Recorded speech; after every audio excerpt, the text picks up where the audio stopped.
In front of me is DOOGEE Tab E3 Pro, and today I would like to show you how you can change sleep time to never.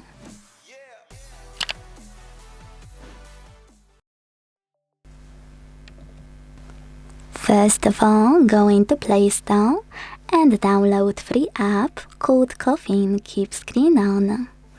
It has to be from this developer. When your app is ready, launch it and hit OK in Welcome pop-up.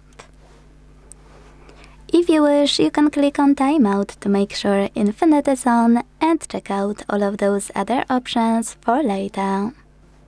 Now to activate it, go into Tab menu. To do that, swipe down from the top right corner of your screen. Then edit your shortcuts. Click on this pen at the bottom right corner of this section. Scroll all the way down. Hold Coffin shortcut and drag it to your currently used ones. Place it wherever you want to. Let go. Click on the back button at the top left corner.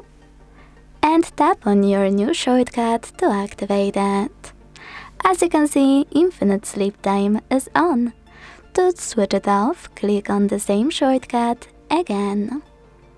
Thanks so much for watching. If you enjoyed this video, don't forget to leave a like, comment and subscribe. Bye!